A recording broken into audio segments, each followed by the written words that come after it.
This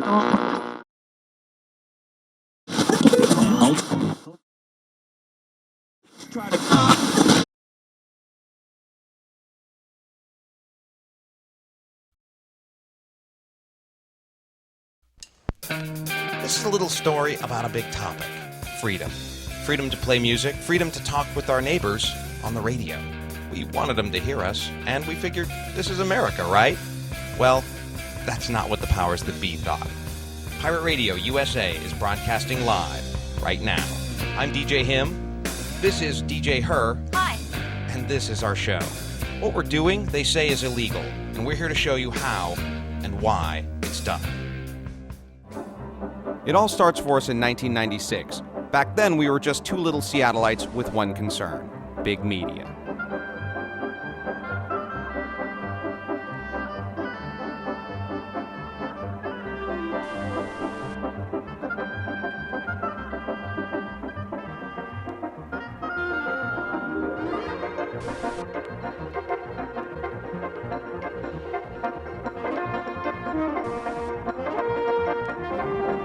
Given the pace, it seemed logical the federal government would step in.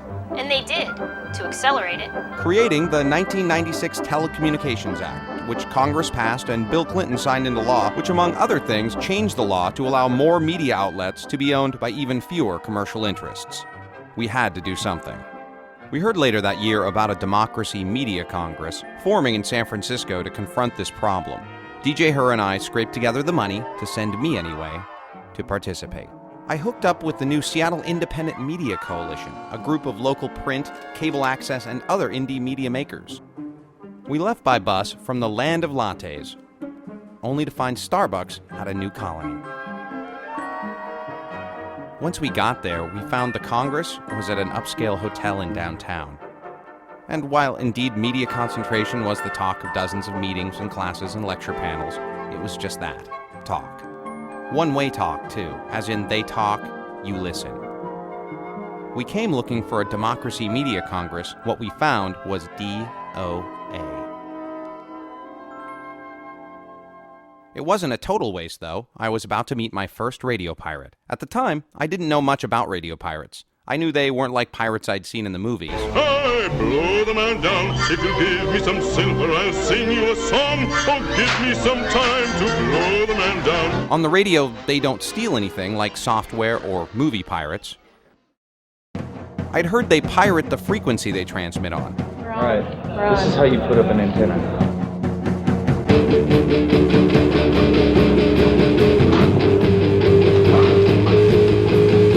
I actually built a radio station when I was 10 years old in my basement.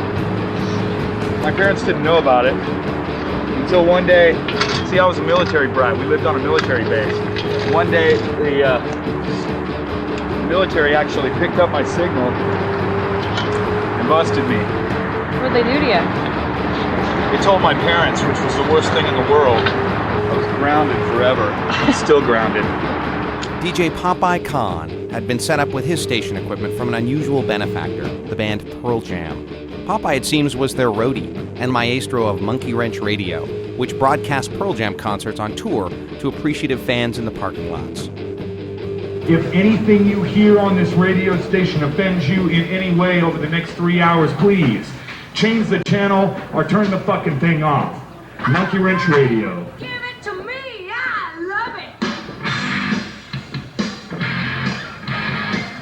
Don't give it to her! You gotta give it to me! After watching his show, I thought maybe radio could use a lot more unprofessionalism. It certainly started out that way.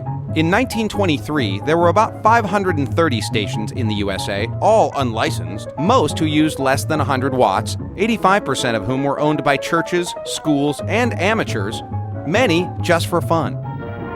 And then radio moved up from the cellar to the parlor, its earphones replaced by a handsome cone speaker, big enough for Dad to get his whole head in as he still tried for distance.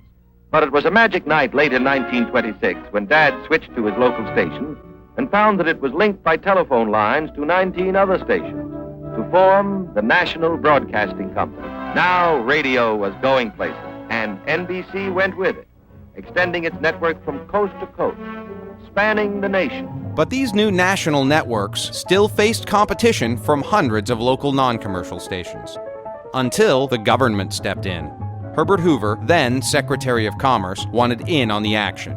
The future Republican president and father of Hoovervilles became famous for refusing to use the government to intervene in the worst economic depression ever, but was chomping at the bit to have the government wade into the radio spectrum on behalf of business. The rub? The courts told Hoover he had no authority to control the power or frequency of radio stations. Lobbying by the newly formed National Association of Broadcasters, or NAB, fixed that little problem, convincing Congress to pass the Radio Act of 1927, which created a 5-man federal radio commission that would issue licenses to broadcast. To get a license, the commission demanded stations professionalize, with improved equipment and improvement, which resulted in 200 to 500 pre-1927 stations being forced off the air. Next came the Communications Act of 1934, which replaced the FRC with the FCC, or Federal Communications Commission, whose charter is to regulate the public airwaves in the public interest. The die was cast. The government, not the public, would decide what was in their interest, and the government decided the public airwaves in private hands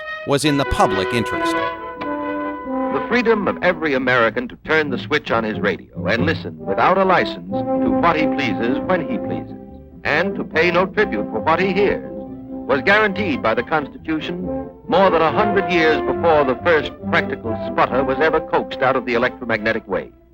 The freedom of the air in America is inalienable. Apparently, our only inalienable right was to just sit there and listen. First to corporate radio networks, then to corporate TV networks. Adding sight to sound, it opened an electronic window, rang up the magic curtain, and ushered you to the first row, to the best seat in the house, your own easy chair. And the couch potato was born. So when Popeye told me on our return by bus that he was going to set up permanently in Seattle and offered me a show on his new station, FUCC, how could I refuse? FUCC 89.1 FM. We set up in an artist warehouse space. The tenants were nice enough to lend us a small room to do our shows from. I asked my girlfriend, DJ Her, to join me spinning records, and we christened our show Morning Sedition with your host, him, and your co-host is her. I think I messed that up. I pressed the loop talkover button, which sometimes happens because we haven't even been trained in the very basics of radio whatever. Rules were only established when necessary, like the no peeing in a Pirate Dew bottle and leaving it in the station rule, which was established for obvious reasons. Pushing the limits is part of being free, and FUCC was nothing if not free. And in more ways than one. First, it was literally free. Contrary to popular belief, radio costs almost nothing to do. After initial equipment costs, that's it, unless there's rent. Or record needles. True. Second, pirate radio was pretty free in 1997 nationwide. Free Radio Berkeley out of Berkeley, California, plied the radio airwaves. Its founder, Stephen Dunifer, making news fighting FCC rules in court and winning. Dunifer and his attorneys claimed a free speech right to the airwaves. The FCC, afraid to open a constitutional can of worms, claimed Free Radio Berkeley was causing immediate and irreparable harm, interfering with licensed signals. Too bad for the FCC, there was no proof of interference, so the courts gave Dunifer and the rest of us a window of opportunity. The FCC was no doubt unhappy having their hands tied in court. Up to this point, the FCC had been shutting down stations, but as fast as they could shut them down, stations popped up. Even USA Today estimated there were thousands of pirate radio stations across the country at the time. And while the FCC didn't formally shut us down, someone tipped the landlord off about illegal activities in the building. We had to go. Moving's not hard, but every time you shut down, even for a short time, you have momentum loss. You lose some people, and the station blinks out. Then bleaker news. The court ruled in July of that year against Dunifer and Free Radio Berkeley. Instead of a First Amendment review, justice turned on a technicality. FCC officials began shutting down stations again in earnest. Someone needed to document these stations before they were snuffed. So with the corpse of FUCC still cooling, DJ Her and I saved up the money to buy the camera you see right here and went out hunting for pirates. Pirate radio, fuck the fucking FCC. Pirate radio, they don't care about you or me. Pirate radio, start a station, start it now. Pirate radio.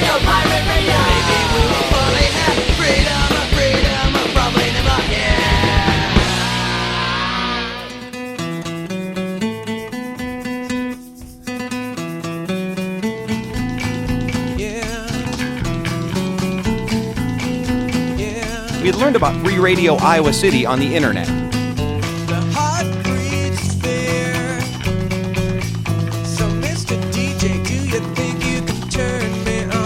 My brother and his kids had moved to Cedar Rapids, so it seemed like as good a place to start as any.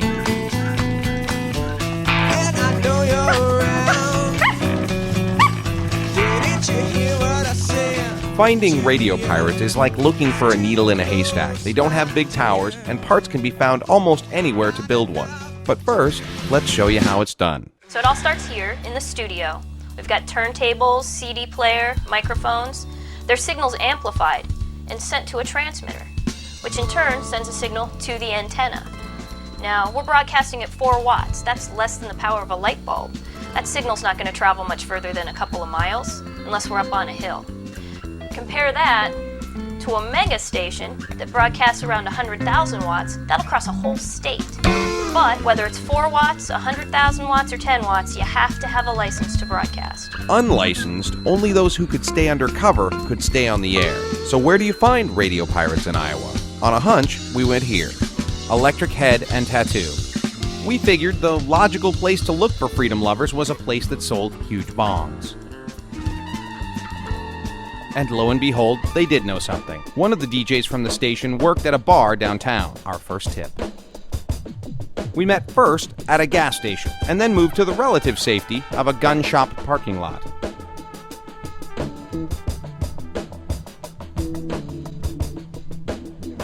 I ain't cool with no cameras, man. Well, there's all types of feds in this town. There's all types of weird stuff going on. I'm trying to stay out of trouble. We agreed not to show his face, and he told us why he risked being a radio pirate. The regular programming is booty, man. Like, Iowa has no radio itself, really. It doesn't have any cool radio. It's mostly like country. I feel that if you're a person, we're supposed to have freedom, and this is America, and you're supposed to be able to be doing anything you want to. You know, land of the free, home of the brave. You should be able to put a transmitter up in your car and start a radio station. And if you don't want to listen to it as a person riding down the street, turn it off. The FCC decided to turn them off instead. After Extra Extra Large, we didn't have too much luck finding other pirates in the Midwest. Our next stop promised to be more fruitful, though, a pirate radio convention. And right in our nation's capital, no less. Soon, we were up to our eye patches in radio pirates. Yeah, I'm DJ Chrome from Steal This Radio, Lower East Side of New York City. We've been broadcasting for the last 3 years. Even the New York Times heralded Steal This Radio's service, to its village neighborhood anyway, not FCC regulations. The FCC made them pay attention, though. Federal agent came to the building where we were broadcasting from and basically threatened to kick down the door and seize the equipment if we didn't let him in. Now, we sent him away. And now, DJ Chrome assembled along with dozens of other pirates. I'm calling this the first national mobilization for the micro-broadcast movement here in Washington, D.C. From across the country they came, not just to meet, but to petition their government over grievances. They would march against media monopolies and their marionettes in government, from DuPont Circle to the FCC, then to the NAB headquarters. Led by Sarah Zia of Free Radio Gainesville out of Florida, and Petrie Dish from Radio Mutiny out of Philly. The day before the march, microcasters made cardboard puppets and signs. Some thought the protest would open the eyes of higher-ups. Others were less optimistic. The FCC is the radio police. We didn't understand this. Somebody said, oh, they're just doing their job still like anybody else. Bullshit. Bullshit. They're not. They're fascists and three-piece suits. We need to understand that. And if you understand that, then you don't have any misunderstanding about how far they'll go.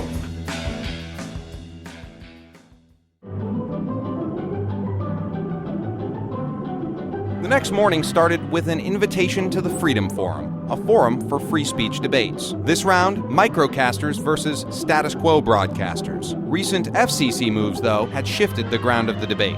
FCC Chair Bill Kennard, while still denouncing pirate radio, told the LA Times he was sympathetic about lack of access to the airwaves and was considering changing the rules to allow licensing of 1-watt broadcasting stations. Maybe he felt guilty that 4,407 radio stations had changed hands in the 2 years since the Telecom Act had passed, creating what even USA Today called new media Goliaths. Now, on the morning of direct action against the FCC, Harry Jessel of Broadcasting and Cable Magazine counseled a room of mostly illegal broadcasters to begin working within the system.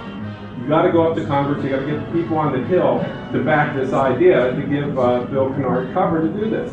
That's you can do this, but you got to get organized, you got to be political, you can't be anarchist. No. To pirates, lawbreaking's what got the FCC's attention.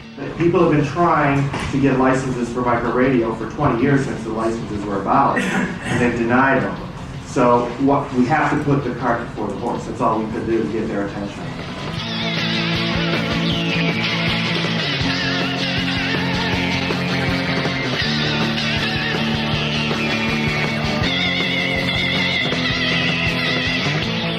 Bring freedom to microradio across the USA, Convoy.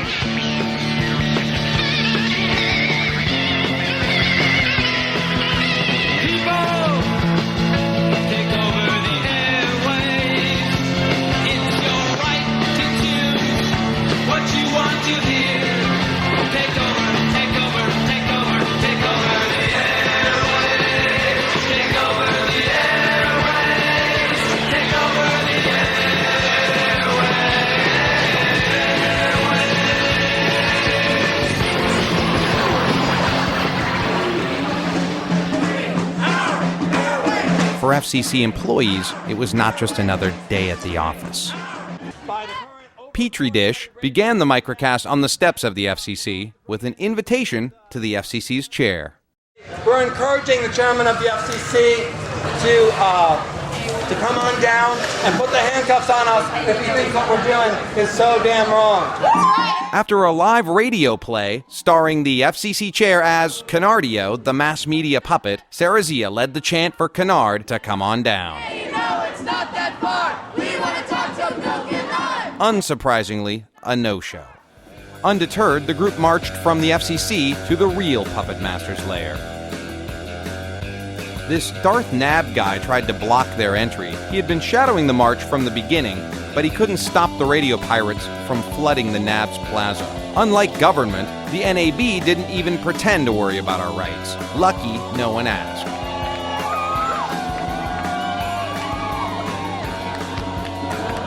The cops escalated, grabbing and cuffing this girl, just a kid, and this guy. I want 6 feet around here or you are interfering with an arrest.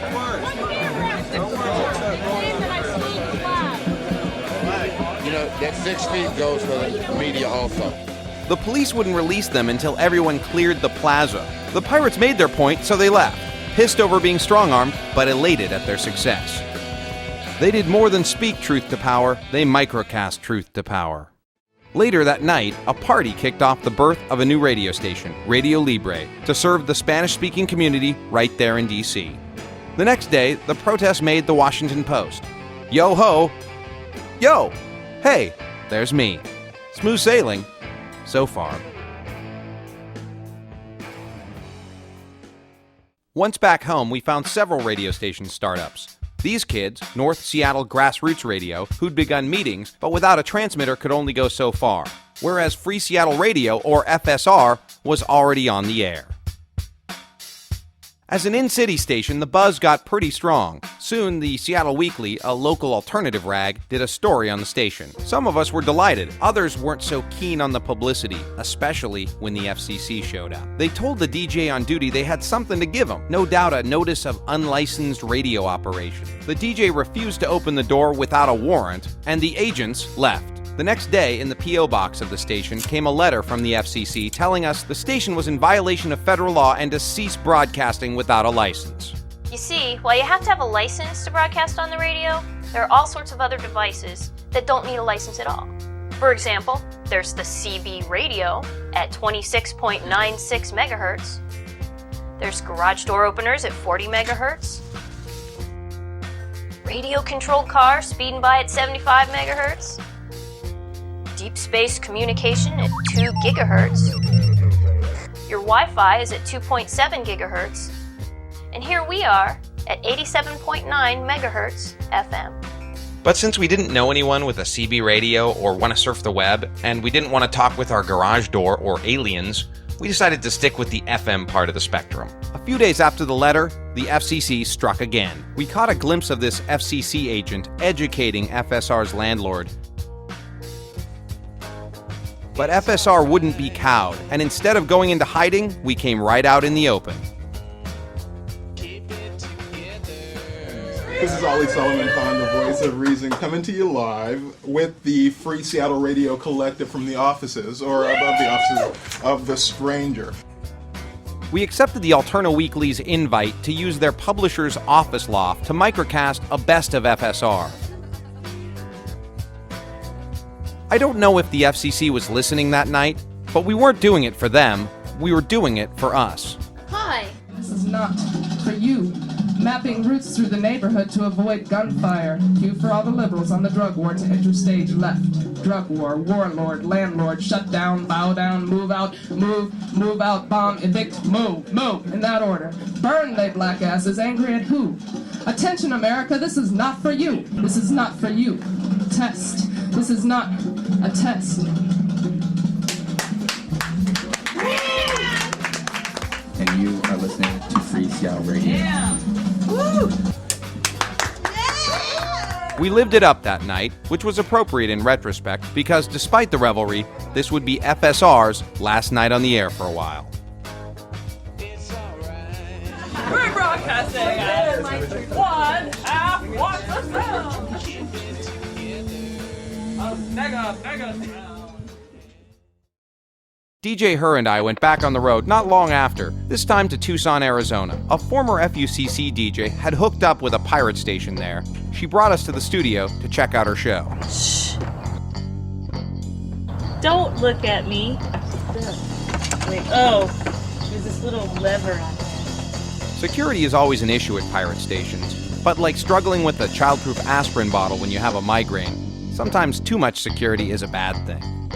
Just ask the Big Deluxe, her co-host. There. Okay, here. Unlike FSR, Radio Limbo's transmitter was nowhere near the station, but high over Tucson in the mountains. Using a cheap TV antenna like this one, they broadcast first on the UHF band up to the mountain where the transmitter is. And that transmitter microcast back down on FM at 103.3. Since only the DJ who put that transmitter on the mountain knew exactly where it was, good luck trying to find it. Or the station. We, of course, knew where the station was. We were there taping, with Aunt Flo and the Big Deluxe as they began the show. Radio Limbo maintained a running fiction on the air that they broadcast from a mobile home to keep the feds guessing.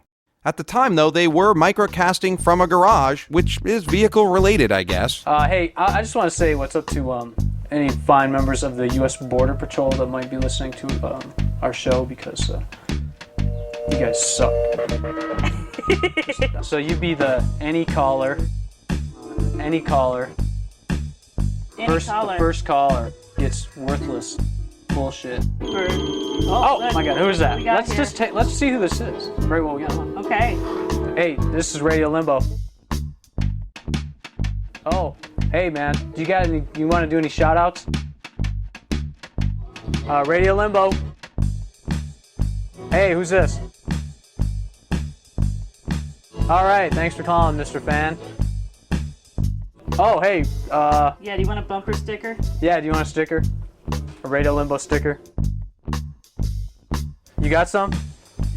All right, well, thanks for listening, and stick it to the man. He's already got some.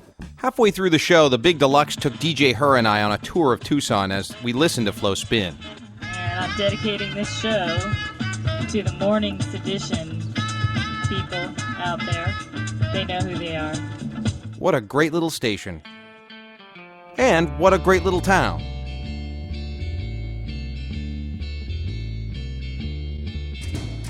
The slow pace and sun-bleached decay was a sharp contrast to the recent bustling, high-tech veneer that had been laid over formerly grungy Seattle.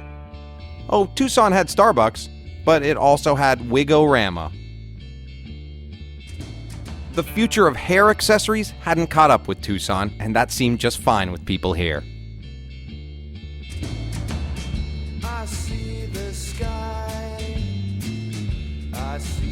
sand.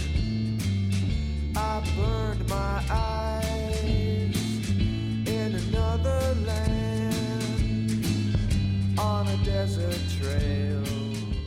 As we tooled around the city, we came upon one of Tucson's most infamous spots, the Hotel Congress. In 1934, a fire smoked out John Dillinger's infamous gang. Wanted on federal charges, their arrest and the eventual ambush and killing of public enemy number 1 Dillinger was international news back in '34. As I learned the story, I couldn't help but see the parallel to the gang in Tucson we had just met. They too were wanted by the feds, and despite being thousands of miles from Washington, were not immune to the long arm of the law. Of course, it's absurd to compare a bunch of thugs who stuck up banks and killed people to a bunch of kids playing records and doing shout-outs with what amounts to a big Mr. Microphone. But it was the feds, not me, that made the parallel. I'm just noting it. At the airport on the way out of Tucson, DJ Her realized she had put her ID in an already checked bag. Be in some of my clothes, then I'm gonna have to unpack my bag. You don't have to do that. Alright. You two are traveling together? They let her on the plane anyway. Remember the 90s?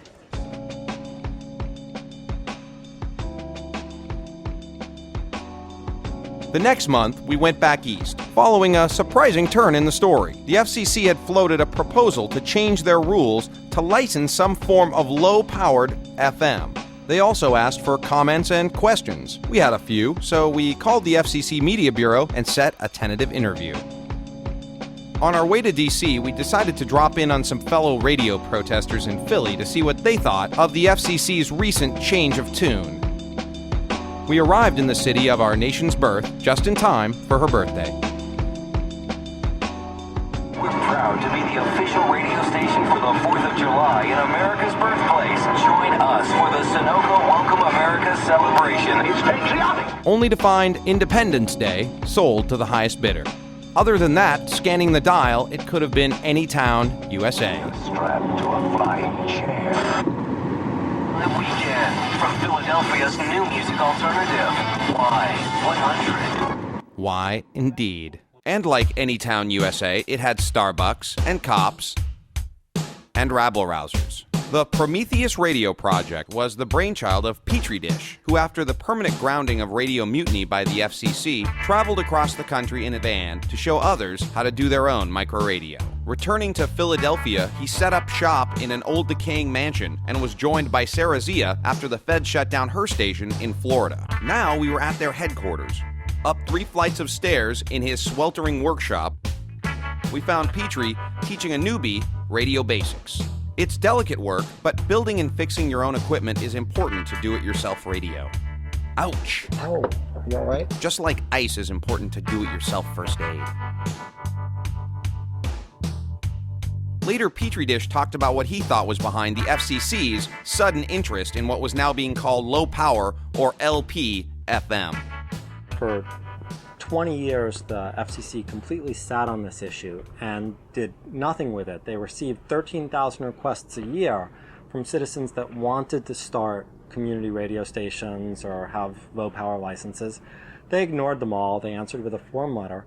But when a relatively small number of people got up the courage to commit an act of civil disobedience against an unjust law like this, is when the tide really started turning and we really forced the FCC to change their position on this. And it's just a really good example of direct action gets the goods. A sudden downpour cooled off the hot day as we waited to meet Sarah Zia, another member of Prometheus Radio. Media is supposed to reflect culture, and what we have in this society is a culture of consumerism where instead of folk songs and common hymns, that kind of music is being pushed out and replaced with commercial jingles and TV show opening songs, and those are the songs that we share in common with each other now. Instead of community centers, we have Walmarts, and that's the place where everyone can shop.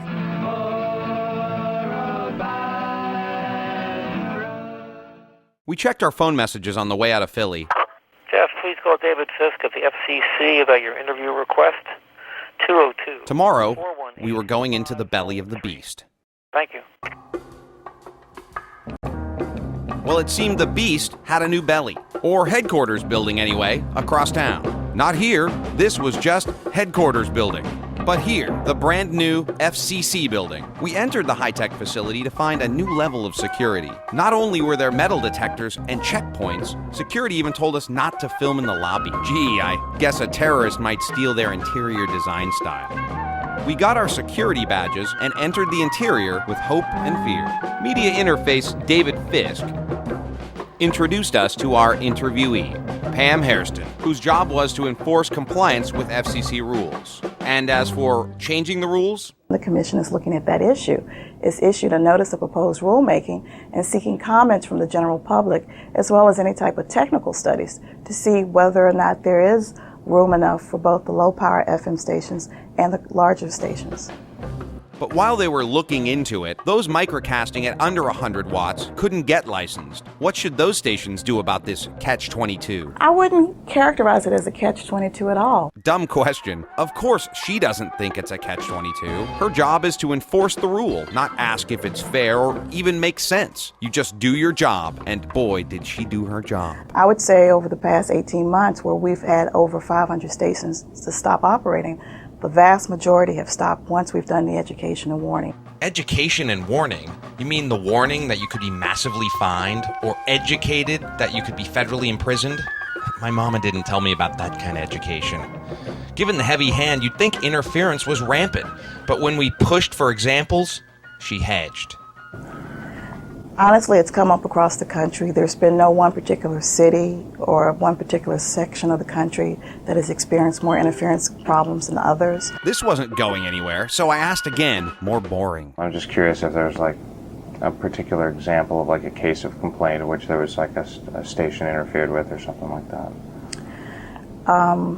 As I said, we've got numerous complaints affecting licensed stations, so there's not really one that stands out. But just as I began to doze off, an example came to her. A perfect example would be in Puerto Rico.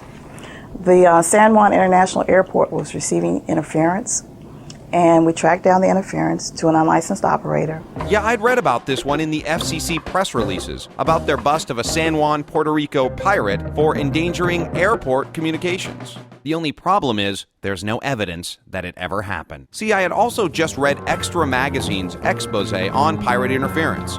The FAA could not locate any paperwork on San Juan. And William Schuman of the Federal Aviation Administration said the FCC's claim of an emergency situation at the airport was an exaggeration. And Ms. Hairston's response to Mr. Schuman? I don't know Mr. Schuman, and I don't know his position or his relationship to the San Juan International Airport, so I really couldn't comment on that aspect. Maybe she doesn't know Mr. Schuman because the FAA never called to complain about interference at the airport. But in the backwards logic of Washington, D.C., lack of proof is proof too. Amp up the case for limiting freedom for safety. Oh, and by the way, that search of FAA records did turn up one thing. An in-air fatal collision in North Perry Airport, Florida. Seems one of the pilots may have been in a receiver blackout area due to a large, licensed commercial antenna farm. Glad they're keeping us safe. While still in D.C., we came upon the John Witherspoon statue, smack dab between the NAB headquarters and a Starbucks outlet. One of the original signers of the Declaration of Independence. I looked at him for inspiration, but now he only seemed to whisper, "Give me liberty or give me latte." I needed to get home. Quick. After microcasting a big 4th of July party, FSR DJs Realtime and Steve were on antenna collection duty. Overnight, upset neighbors had changed the locks, but we crawled through the fence anyway. Our destination? Kalakala. The Kalakala, which means flying bird in native Chinook, was once the proud flagship of Seattle's passenger ferry system. The world's first airstream vessel, the Kalakala was the most popular tourist attraction during the 1964 Seattle World's Fair, after the ultimate ode to Futuropolis optimism, the Space Needle. Now the flying bird was literally a shell of its former self. Retired and gutted years earlier, the Kalakala had been returned recently to Seattle, and while many wrongly predicted it would sink towing it home, it did need major renovation, and some free media sure couldn't hurt. We watched Steve climb up the roof of the Kalakala and pull down the antenna from the temporary event cast, while DJ Realtime discussed with the owner a more permanent radio future for the boat. In the meantime, though, another fledgling station's ship, or I should say transmitter, had finally come in from Tucson. We brought it in and opened it up. A marvel of DIY engineering, the 10-watt transmitter was housed in a metal ammo box, which made it not only portable, but a little nefarious looking. Imagine dropping that in the mail now. We delivered it to members of the NSGR gang at a coffee shop. They were psyched to have the final piece to get on the air. Before they got on, though, another station made its way on to the Seattle radio dial. We returned to the Kalakala for the maiden voyage of Blackball Radio. Blackball Radio. We got a night cam tour of the decaying interior.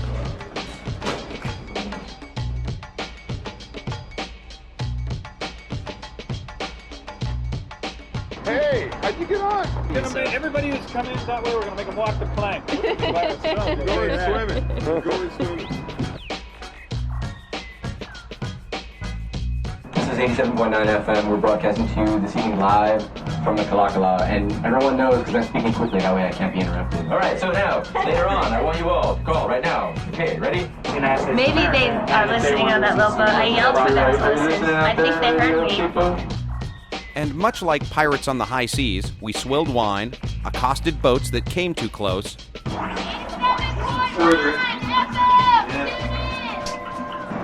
a radio station! See? and sometimes demanded booty. Ahoy! Hey, you got smoke? No, I can't.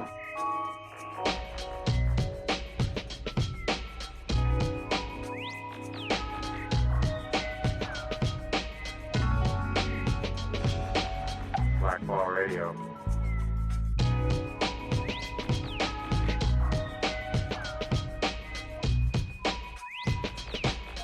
I hoped it would last forever.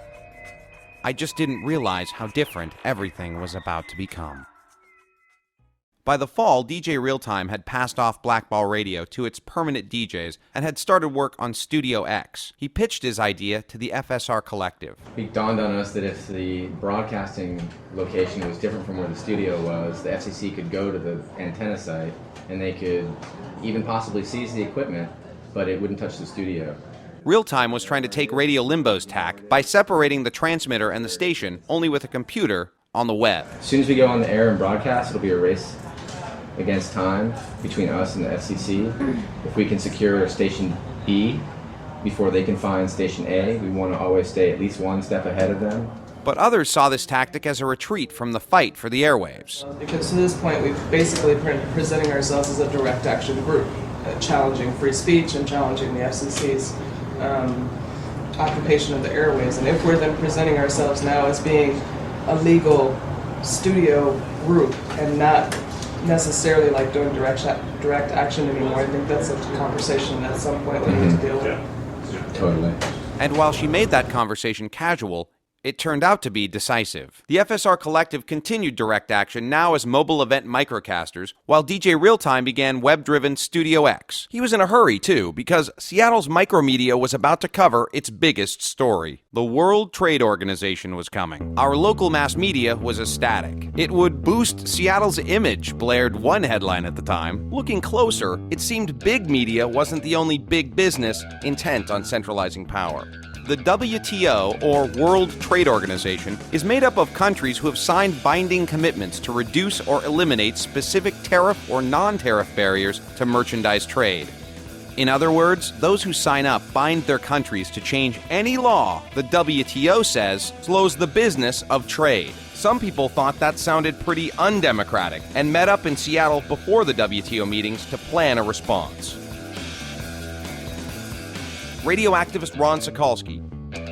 Ron was here to help unlicensed radio cover the WTO. People will be able to get their ideas and words and their emotions out directly, unmediated, unfiltered, without the mainstream media intervening to a national, even international audience, using a very simple technology initially, which is the micro-power transmitter. He also saw the FCC's recent plan for low-powered licenses as a scam. I see it as the carrot rather than the stick. In other words, the stick is shutting down these stations all over the country.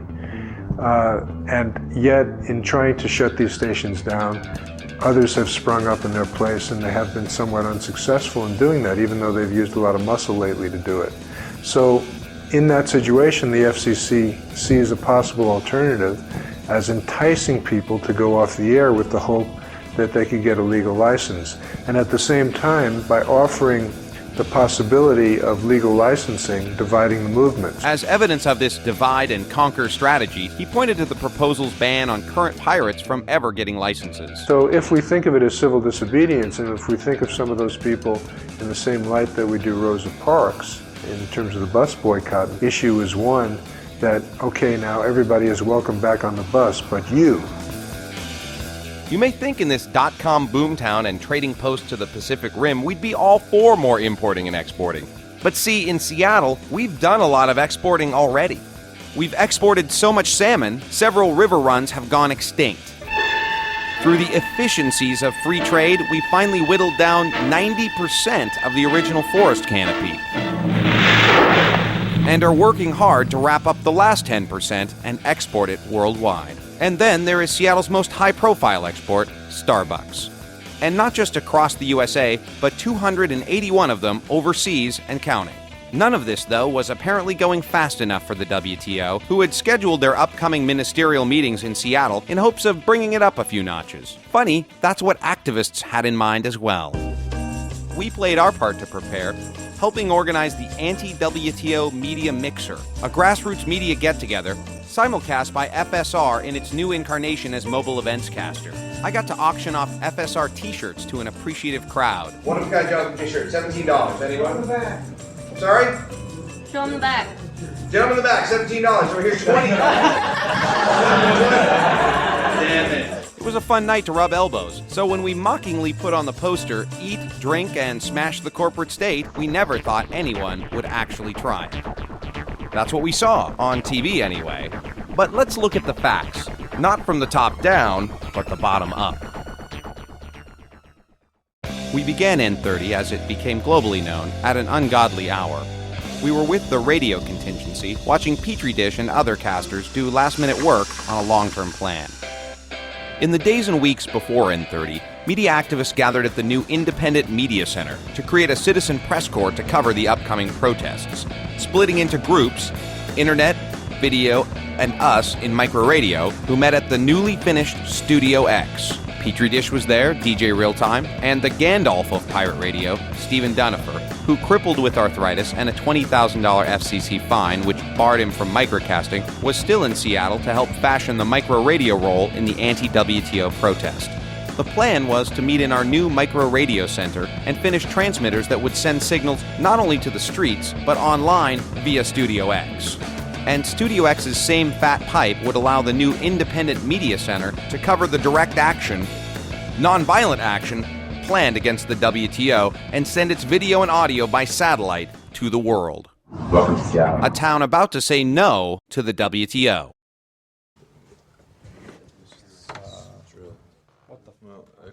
Now, I know looking at this after 911 and after watching that show Jag on CBS and several seasons of 24, that seeing a bunch of hairy guys covertly loading a suitcase full of illegal electronics may scare the hell out of some of you. But the next time you worry about some complicated high-tech fear scenario, just remember how hard it was for these guys to even send music across the room to a boombox. Bastard-ass motherfucker. Open it up. Really, what saves us all is not our inability to do bad things, but the fact that almost no one chooses to do them. This case was no different. The transmitter was finally fixed. These guys were using their technological skills to make something constructive, not destructive. Dozens of radios would receive transmissions from a mobile antenna built into an umbrella. Which was handy, because it looked like rain. We gathered our gear and left about 8. And I found a hat to protect me from the elements. Top of the morning to you.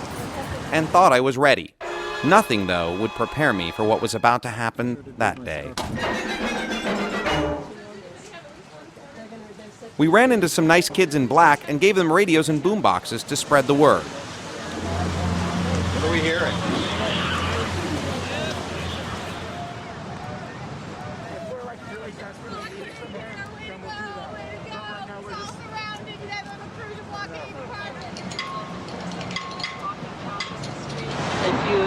are picking up the signal. Please stay tuned.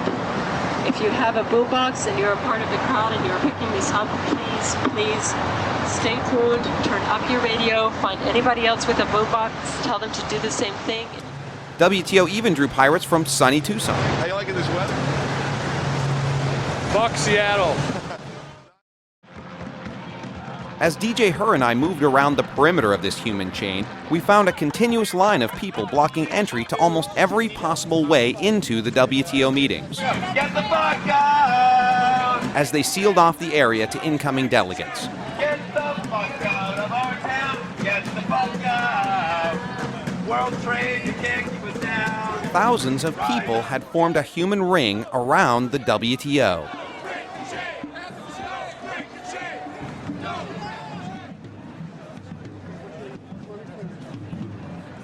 Why are you here? We're here to try, insofar as possible, to shut down the ministerial meeting of the World Trade Organization. There's some rumor that they may be coming to arrest or use pepper spray. Have you heard that? I haven't heard the rumor, but we're, of course, all prepared for whatever they may try to do. How long do you expect to be here? We're not quite sure how long we can hold this line, but we're actually growing over time. So there's very much the live prospect of being here for a good long time and shutting down all of the scheduled activity in the convention center today. Be advised, this demonstration is in violation of state and city law. Your presence in the intersection is unlawful. This is your final warning. We will be moving forward and clearing the intersection. Chemical irritants will be used.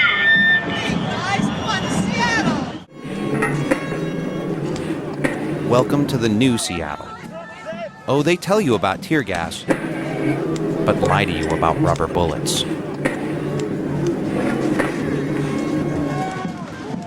Here I am, trying to stand my ground until the tear gas forced all of us out of the intersection. You call what they just did, you guys. They're clearing the area. It fucking burned. There's people holding. I'm gonna get out of here. See, you can't see. Your eyes burn and tear, and you can't breathe. It feels like you're suffocating, attacked by those hired to protect you. At the time, DJ Her captured it succinctly. They bombed us with gas, poison gas. And why did the government shoot and gas its own people? So bureaucrats could get to their global domination meeting on time. The crowd, despite having suffered an unprovoked attack, did not return violence, but did return to the scene of the crime. So after starting the melee, cops now simply watched as a few vandals damaged property. Then, under a cloak of fear, the mass media swooped in to change the sequence of events. Shortly after 10 a.m. at 6th and Union, some of the first rounds of tear gas were fired into the mass of protesters after they turned over trash dumpsters in the streets. Vandals took advantage of the lack of police near Westlake Center at the noon hour, going from store to store, breaking windows. They're slamming against the window. Oh my gosh, they just broke the Starbucks window. They're breaking into it right now. This battle in Seattle is far from over. Good evening again. In fact, we just got word that the crackdown is continuing into the night. Mayor Paul Schell's ordered a civil emergency with a curfew from 7 p.m. tonight until sunrise tomorrow. And while authorities fought to win the media battle, that night they opened a second front on the ground.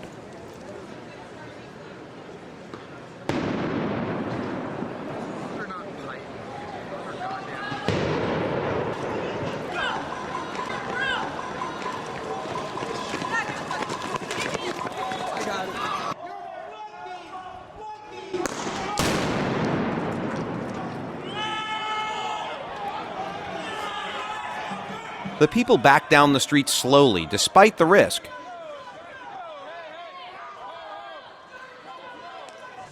Like all life, when threatened, it is defiant. I don't give a shit.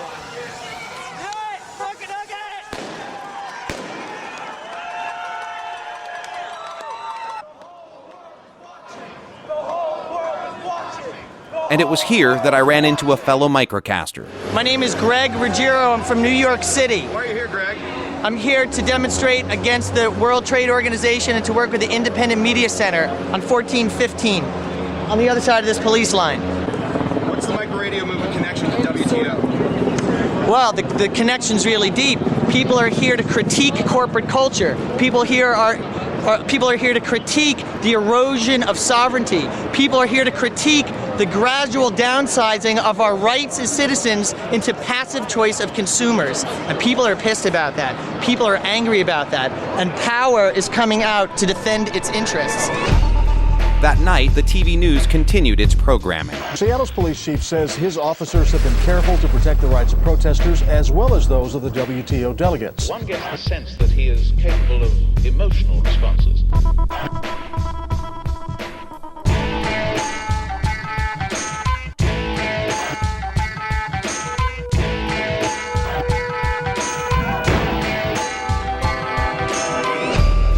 Say the tear gas is deployed against the most aggressive protesters. I think our officers are exercising remarkable restraint. Police really took a quite laid-back approach. Let me put it this way.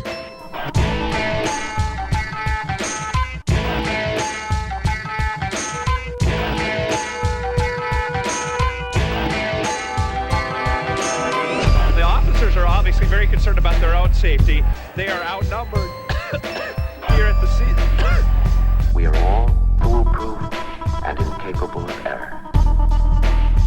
And I think our officers are exercising remarkable restraint, remarkable restraint, remarkable restraint. Everything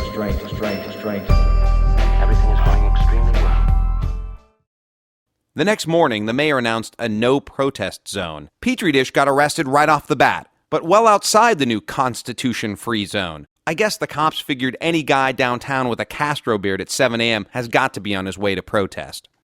But many people were arrested inside the no-protest zone as well. We were peacefully assembled, and we have been arrested without being charged. Our constitutional rights have been suspended today by the mayor. I don't know if that's illegal or not, but I think it is. That night, I went down closer to see what martial law might look like.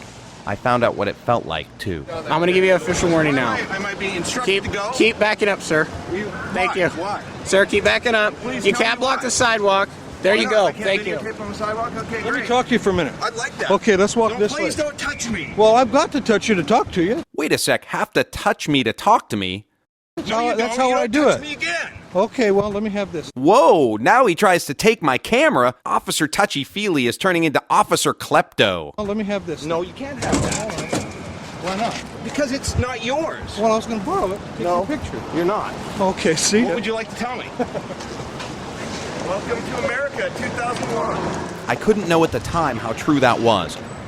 The WTO, our first big story, had broke its first big scoop. We were test driving the police state. But you know the old saying, it's always darkest before the dawn? Well, it was about to get a lot brighter in Seattle.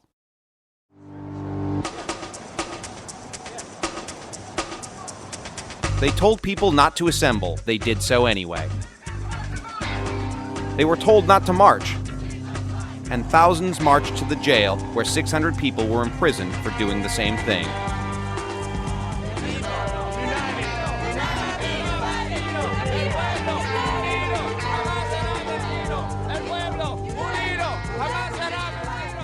The whole world had been watching and listening, and not just to the big media, it turns out. And this is day 5. This is the concluding day of the World Trade Organization Seattle round. Real-Time had been cybercasting news from the streets all week, and his link off the indie media site had gotten over 1 million hits.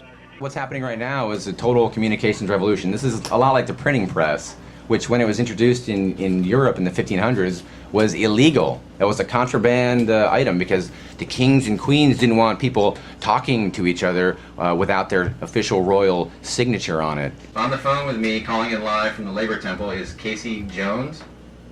Casey Neal, sorry. And you're going to tell us what's happening right now at the Labor Temple. This is the beginning of the massive march and rally that's going to happen. Folks from Italy, the Netherlands, and down the block listened to the big labor rally brewing live in the streets.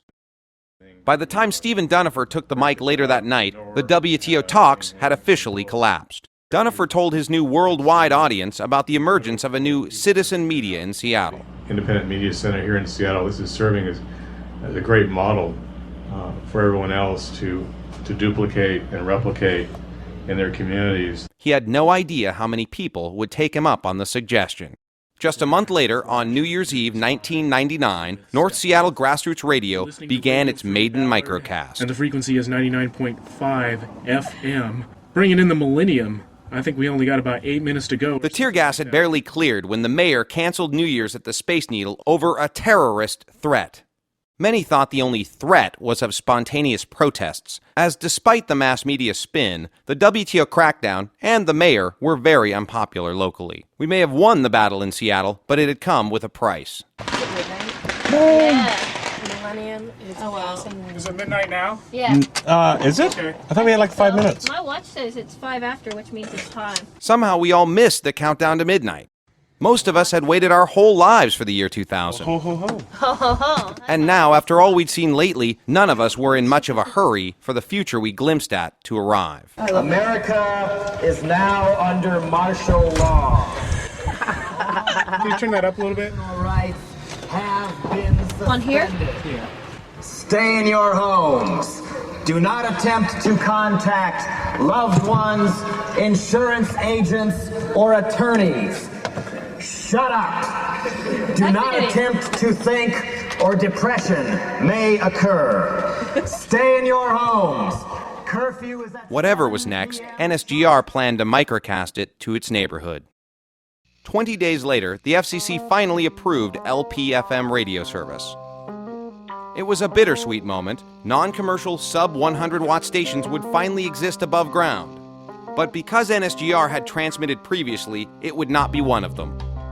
North Seattle Grassroots Radio would stay rooted in the underground. Unlike in Tucson, where they pretend, NSGR really was a mobile home. None of us were certain it'd do much good to back up our cars, attach the studio, and drive off if the FCC visits, but it all made us feel better, I think. That and we weren't in anybody's hair this way, just their yard. That's right, it's Evening Sedition.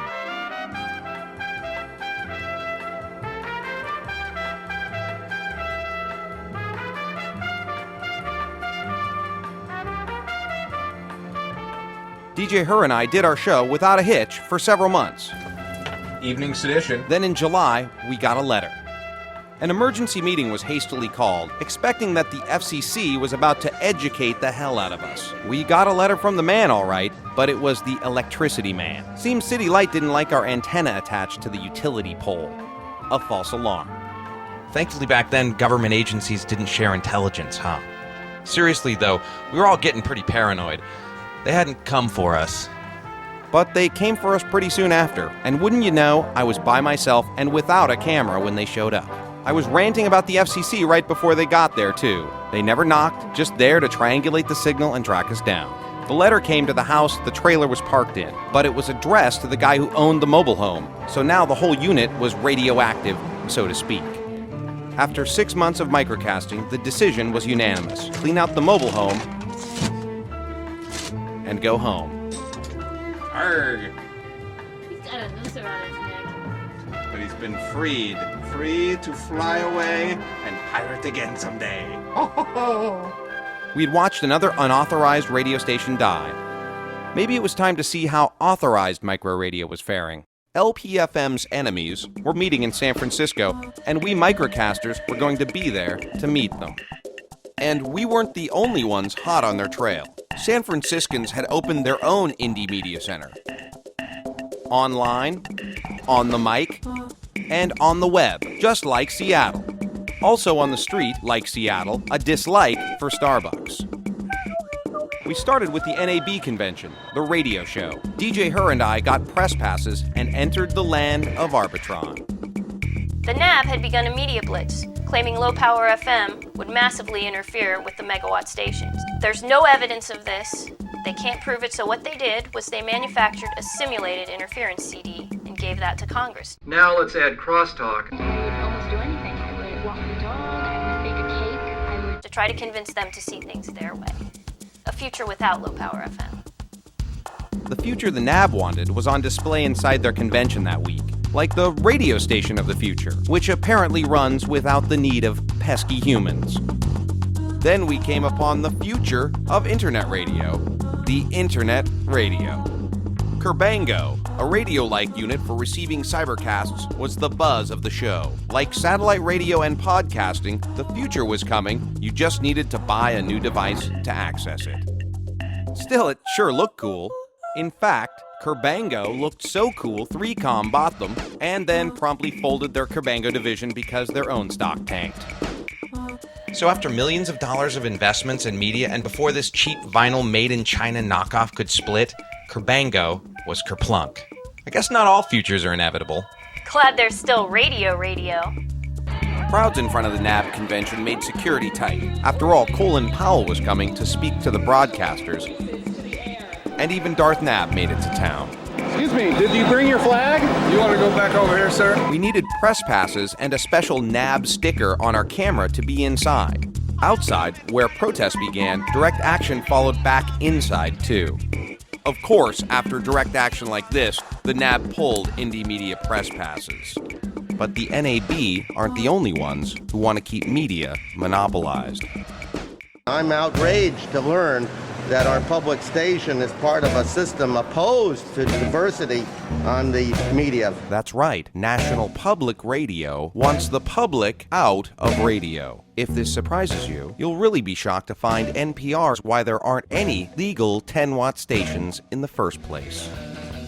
Created by the Public Broadcasting Act of 1967, National Public Radio saw the 10-watters as an impediment to the growth of their new radio network. So NPR lobbied to make little stations more professional, boost their signal, and join their network. And by 1978, convinced the feds to make it mandatory. Stations had to upgrade their power above 100 watts or be forced off the air. You can't broadcast without a license. But now licensing under 100 watts was canceled.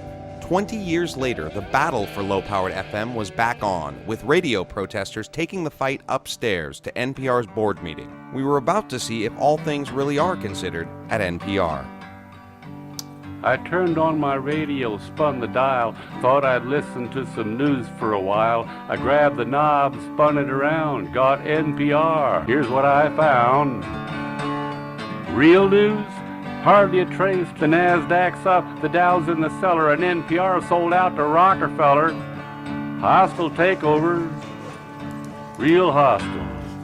Petri Dish dispensed packets to the board members one by one, promoting an unpledged drive against NPR for its opposition to low-powered FM. I got tired of being treated like a veg, so I called up the station and canceled my pledge. I ripped up my subscription for this year. And she wasn't the only one urging NPR to support LPFM. Muchas gracias. Nosotros queremos, A member of a pirate Hispanic radio station was there. They had shut down their microcasts to the farming community they served in hopes of obtaining one of the new LPFM licenses from the FCC.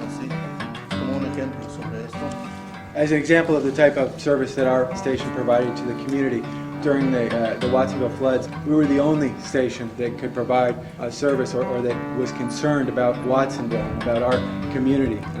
We were a station that community members could call and find out information about where there were shelters set up, where people could go if they were flooded out of their homes. You'd think that for all NPR's talk about diversity on their network, they'd be all for it. But looking at the board closely, I realized NPR didn't practice what they preached. Old white guy in a tie, old white guy in a tie, old white guy in a tie. Wait, young white lady not in a tie, old white guy in a tie. In fact, of 14 members, we only saw one black guy. That's only diverse if you count that he's also not in a tie. Although they did have a diversity of elegant desserts, which they would eat after we left. Needless to say, like the guilty white liberal establishment they represent, the NPR board earnestly listened, then went ahead and did exactly what they had planned all along, to fight LPFM. And if NPR was the good cop, the NAB definitely was the bad cop, as the Clear Channel protest made crystal. One of the NAB's biggest members, Clear Channel, before the 1996 Telecommunications Act, a Texas operation with only 75 stations, by 2000 had 19 TV stations, 700,000 billboards, and 900 radio stations. built on deregulation and the hard work of guys like these. Hey, all you dirtbags who can't get a real radio job, get out of here. How many years have you been in radio, buddy? 17 years. Unlike you, this is all you can do is protest, fat ass. Look at how ugly and fat all you people are. These are corporate DJs at work. The cops post-WTO were even worse. After inevitable arrests, protesters' attorneys arrived at the jail only to find that this, too, had changed. Who the fuck told you could keep attorneys out of this building? Who? Sergeant, who told you could do that? Because you can't! This is an attorney short-circuiting. Why not? Why not?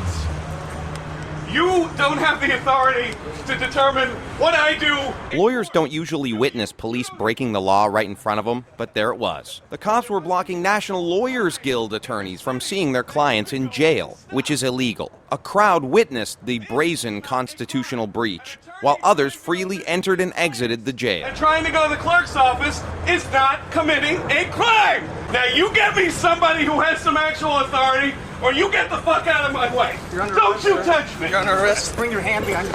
Take him down. Keep that door. Keep that door. He took my freedom away. Police brutality. Police brutality. This is what democracy looks like. This is what democracy looks like. This is what democracy looks like. Yeah, they choked me pretty good, though. We got it all under Yeah. Don't worry about it. Why is it that none of the National Lawyers Guild people are being allowed into the building? He just went in.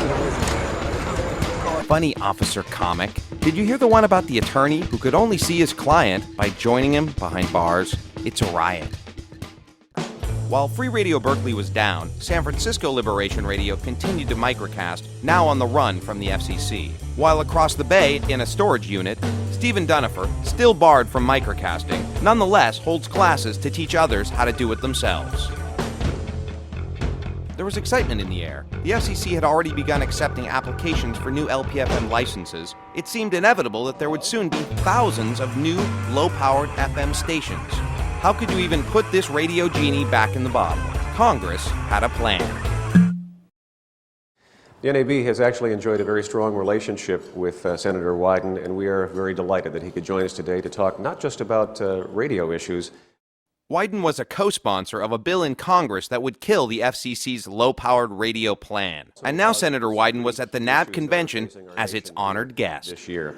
Please join me in welcoming Senator Ron Wyden of Oregon. Welcome, sir. You were, as I mentioned earlier, a very early supporter of the Gregg bill. The bill was moving through Congress on the weight of that phony NAB interference CD, but Wyden soft-pedaled the interference issue. I want a diversity of voices and communities on the nation's airwaves. I think we can find common ground on this low-power issue, and we can do it without some of the interference questions and other matters that you all have brought up.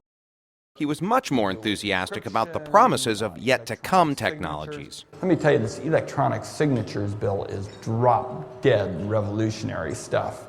You're going to be amazed what happens. And pretty soon somebody's going to go wink in a camera, and that's going to be your signature. And we're going to have some very exciting developments. Is this mic coming through to you guys? The irony that the National Association of Broadcasters can't make a microphone work is dwarfed by a Democratic congressman telling corporate fat cats the way to stop corporate fat cats is by doing exactly what they tell you to do. It feels like it's ringing a little bit on me. Wyden's bill ultimately didn't pass, but a compromise one did. The so-called Radio Preservation Act of 2000, which pushed low-powered radio stations 3 spaces away from any megawatt stations, shrinking the number of possible stations from thousands to hundreds. And in most spectrum-crowded urban areas, there would be no room for LPFM. It also banned former pirates from ever getting licenses. I guess this is what democracy looks like. We returned to Seattle only to find the wake of WTO breaking over Prague. We were delivering live audio from Prague to Seattle on the local FM on pirate radio. We got live audio from things happening in the street. Protests there had just shut down the World Bank meeting. After Seattle, not just the WTO, but other global power gatherings like the Republican National Convention in Philly and the Democratic Convention in LA were dogged by protest, and indie media centers popped up to follow the action. In Philadelphia, in DC, in Los Angeles, and now Prague.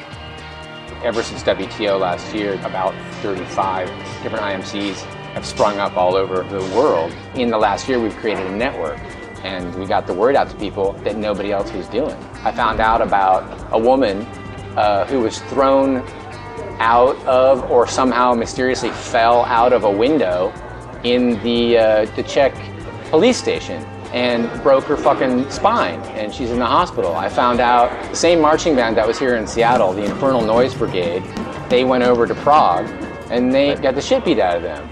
And some of my friends have broken fingers and concussions from being bludgeoned by the Czech police with the billy clubs. I tried to console myself with the thought that the Czech Republic, a former Iron Curtain country, could revert to totalitarian type. I mean, we'd had cop violence here in the U.S. too, but we had also had fair, free elections for over 200 years. It can't happen here, right? 3 months later, on November 3rd, 2000, America broke her streak. The Supreme Court installed George W. Bush in office in a 5-4 decision. Despite the unseemly fact he had lost the popular vote, and the Electoral College too, had the Supreme Court not stopped the recount in Florida. The first modern, unpopularly elected president. Hail to the thief. Republicans usually reward loyalty, so when Bush appointed Michael Powell to be the new chair of the FCC, it wasn't too much of a surprise. After all, he is son of Colin Powell, Bush's Secretary of State. General Powell served loyally under GW's daddy, and the Bushes obviously liked keeping it in the family. That Michael Powell considered the media corporations that he and the FCC were supposed to regulate, his clients, just must have seemed like a bonus. Turns out, though, that loyalty to fellow conservatives doesn't spread much past Washington, D.C. We heard about North Valley Radio in the newspaper. Jailed owner closes pirate radio stations. Seems Mark Allen had landed in jail over his 2 4.5-watt stations in Tonasket and Oroville, 2 tiny communities in Okanagan County in our own state of Washington near the Canadian border. We had never heard of a radio pirate behind bars before, so we went to Oroville, but first we went to jail, the Spokane County Jail. 300 miles from Oroville, it's the place those held on federal charges are taken. Allen was jailed not for violating FCC rules, though. He was charged with assaulting a federal officer who tried to serve him. As the Times article reported, Allen allegedly striking a U.S. Marshal with his vehicle, causing a minor hand injury. Allen was also called an asset to the community, but his microcasts a little too far to the right for the president of the Chamber of Commerce. Whoa, too far right for the president of the Chamber of Commerce? We thought we'd see for ourselves. He sure didn't look like a dangerous right-wing kook. I asked him what happened on February 8th with the feds.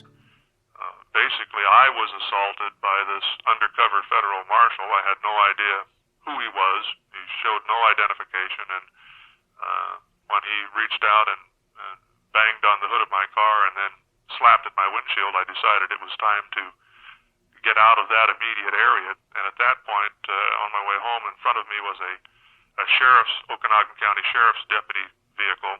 He jumped out with his gun and told me to stay where I was, and before I could look around, I had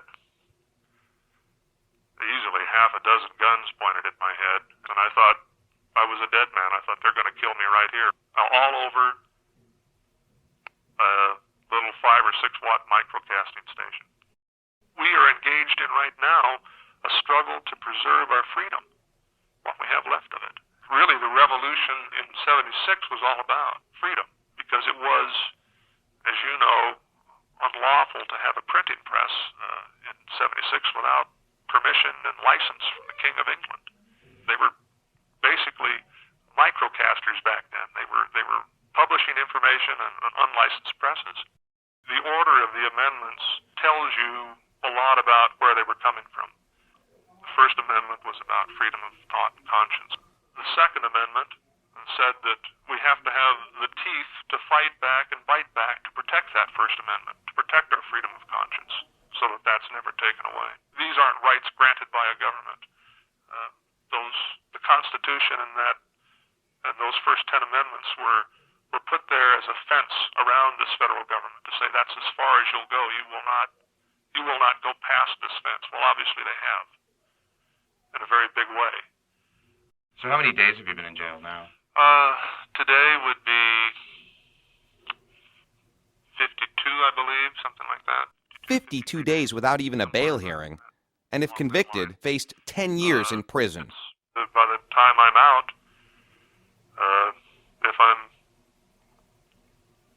God forbid, convicted on this bogus deal, my youngest daughter will be 14. My older kids will be gone, married, with children of their own. So, but, that's the price of freedom.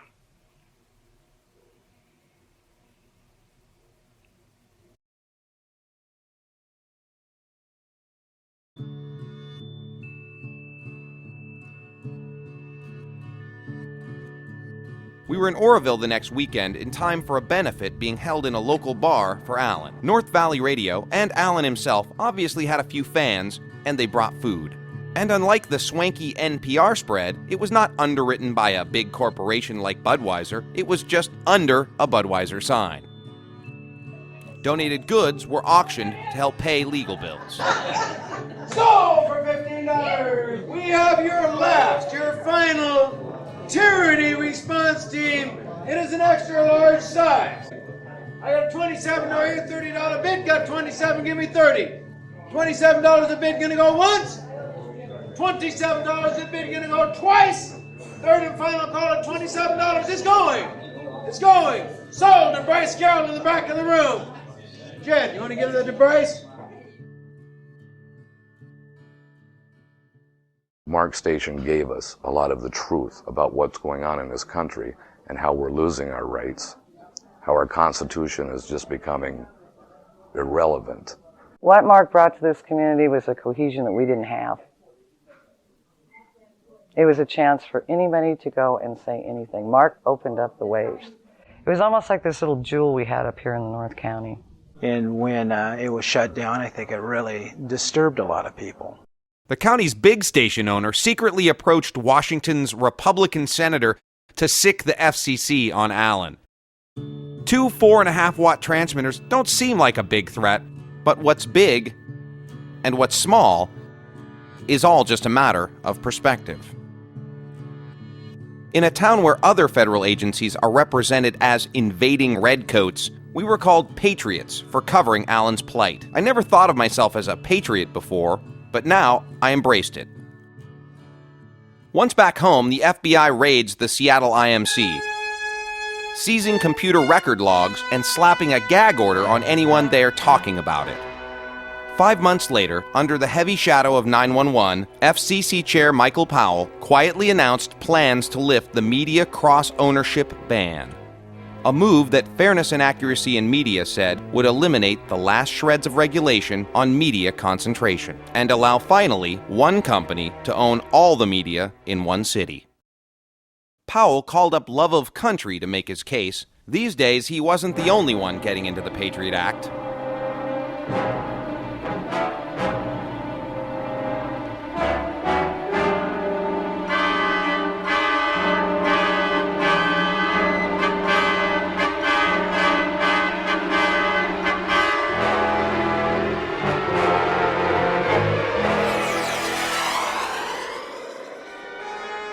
On October 15, 2003, San Francisco Liberation Radio got educated. It was cast live on Free Radio Santa Cruz. This is breaking news. It's noon, October 15th. Could you please repeat that?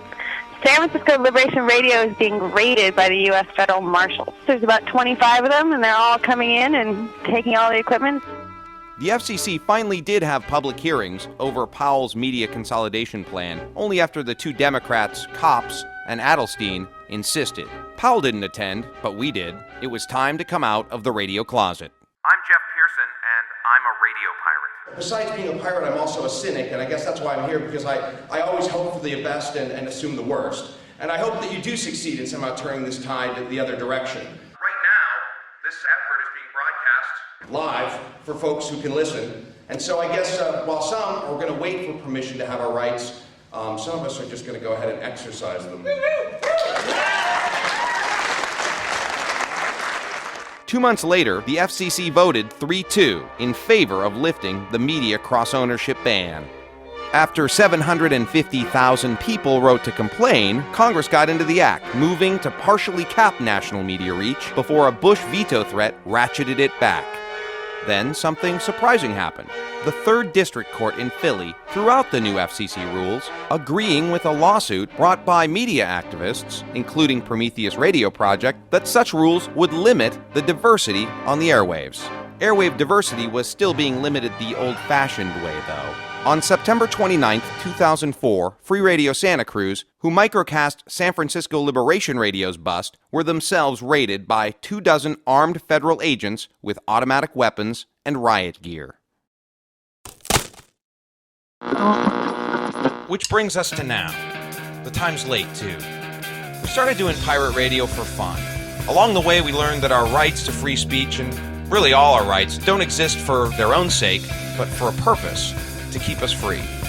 That's why the very First Amendment guarantees not just free speech, but the free access to the only mass communications tool that existed at the time, the printing press. Founding fathers were smart enough to know that if you monopolize the tools to forge ideas, you get tyranny. And 229 years later, it turns out they were right. Thomas Jefferson said the Constitution belongs to the living. And Pirate Radio USA is, if nothing else, live. Baby, live. And broadcasting somewhere to a little neighborhood somewhere in Seattle. But pirate radio stations are like fireflies. They live intense, bright, short lives, and Pirate Radio USA is no different. Thanks for listening from myself and my lovely co-host DJ Her. And when all this big stuff makes you feel small, remember what Ben Franklin said. A small leak can sink a big ship. Pirate Radio USA is dead. Long live Pirate Radio!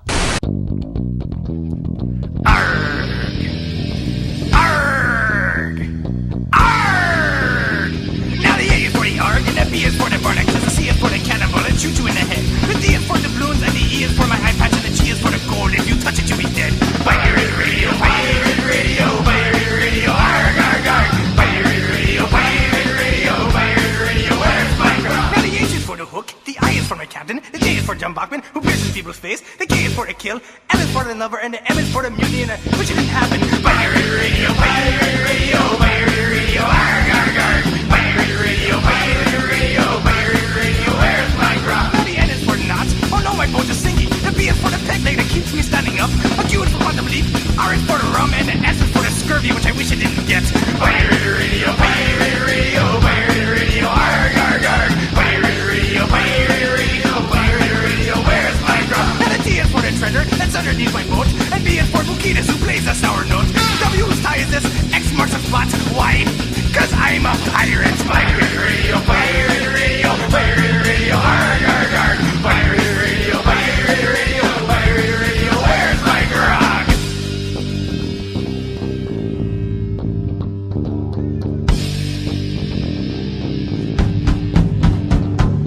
Pirates, yo!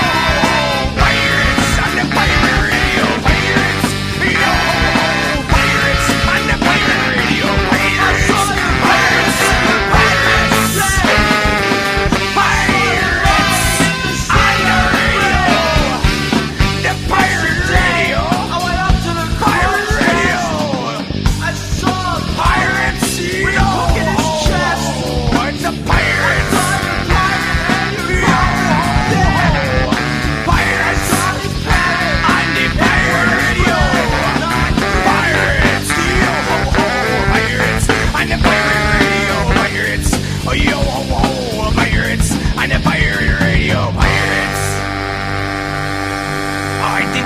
hook in my